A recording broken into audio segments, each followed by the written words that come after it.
एक दिन की बात है, ठंड का समय था, घना कोहरा छाया था। सारे लोग जल्दी कार्यालय का काम खत्म करके घर की तरफ निकल रहे थे। नाना जी उस समय के बड़े अधिकारियों में से एक थे। वे उस समय के उच्च वर्ग के लोगों में एक अमीन का काम करते थे। रोज की तरह ही उस दिन काम खत्म होने के बाद घर के लिए अपनी गाड़ी से रवाना होने लगे। रास्ते में उन्हें हाथ से कुछ सामान भी लेना था, तो वे और साथियों से अलग हो गए। उन्होंने घर की कुछ जरूरत के सामान लिए और गाड़ी आगे बढ़ा दी। आगे जाने पर उन्हें कुछ मछली बाजार दिखा और वे मछली खरीदने के लिए रुक गए। ताजी मछलियां लेने और देखने में टाइम ज्यादा ही गुजर गया। उनकी जब अपनी घड़ी पर नजर गई तो उन्हें आभास हुआ कि आज तो घर जाने में बहुत देर हो जाएगी और ये सब लेकर घर पहुंचने में काफी समय लग जाएगा। फिर यही सब सोच कर उन्होंने सोचा कि क्यों ना जंगल के रास्ते से निकला जाए तो जल्दी पहुंच जाऊंगा। तो उन्होंने अपना रास्ता बदला और जंगल की तरफ अपनी गाड़ी को घुमा लिया। समय 11 बज चुका था। गाड़ी तेज रफ्तार से आगे बढ़ रहा था, तभी अचानक तेज ब्रेक के साथ गाड़ी को रोकना पड़ा। उनकी गाड़ी के आगे एक औरत जोर से रो रही थी। उन्होंने सोचा, इस वीराने में ये औरत क्या कर रही है। उन्हें लगा कि कोई मजदूर की पत्नी होगी जो नाराज होकर घर छोड़कर जंगल में भाग आई है। तो उन्होंने उससे पूछा कि यहाँ जंगल में तुम क्या कर रही हो, लेकिन उसने कोई जवाब न देकर और जोर से रोने लगी। सारे जंगल में उसकी हूँ सी सिसकियां गूंज रही थी।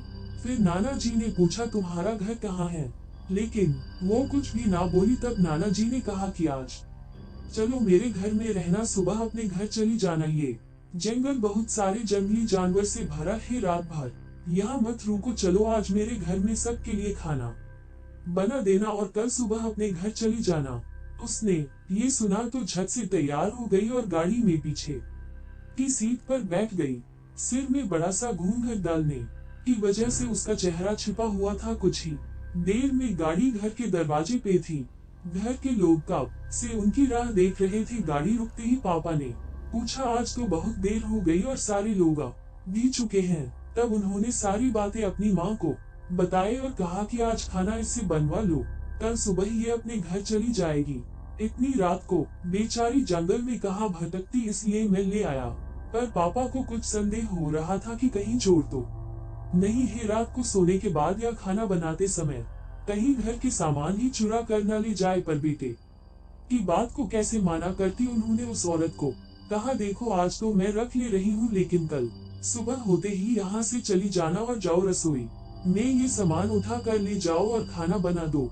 उसने फिर से जवाब नहीं दिया, बस हूँ की आवाज बाहर आई और वो सारा सामान लेकर माँ के पीछे बहुत दूर चल दी। रसोई में सारा सामान रखवा कर माता जी ने उसे खाना जल्दी बनाने की सख्त हिदायत दी और वहाँ से चली गई। लेकिन उनका मन कुछ परेशान सा था। फिर 10 मिनट मेरा सोरे में उसे देखने चली गई कि वो क्या कर रही है और उसका चेहरा भी देखना चाहती थी। लेकिन वहाँ पहुंची तो देखा कि वो मछलियों का थैला निकल रही थी।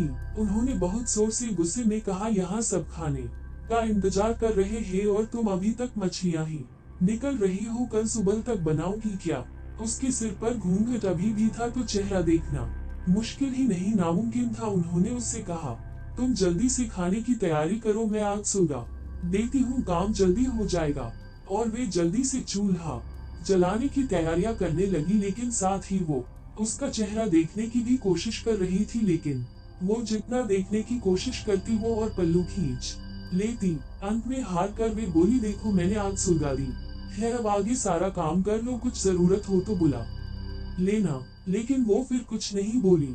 अब उन्हें लगा कि यहाँ से जाने में ही ठीक है, वरना मेरा भी समय खराब होगा और हो सकता है अनजान लोगों से डर रही हो। ये सब सोचकर उन्होंने उसे कहा कि मैं आ रही हूँ, जल्दी से खाना बना कर रखना, और वहाँ से निकल गई। मन अभी तक परेशान ही था, कभी अपने कमरे कभी बच्चों के कभी बाहर, सबको देख रही थी कहीं कुछ अनहोनी ना हो जाए। 1 मिनट भी आराम से नहीं बैठ पाए। अभी 5 मिनट ही हुए थे पर उनके लिए वो घड़ी पहाड़ सी हो रही थी। समय बीत ही नहीं रहा था। 8 मिनट बड़ी मुश्किल से गुजरे और वे तुरंत ही कुछ सोचकर रसोई की तरफ दौड़ी और वहां पहुंचकर आया। जैसे ही उन्होंने रसोई घर का नजारा देखा, उनकी आंखें फटी की फटी रह गई। उनके पैर बिल्कुल ही जम गए, ना उनसे आगे जाया जा रहा था न ही पीछे उनके हृदय की धड़कन।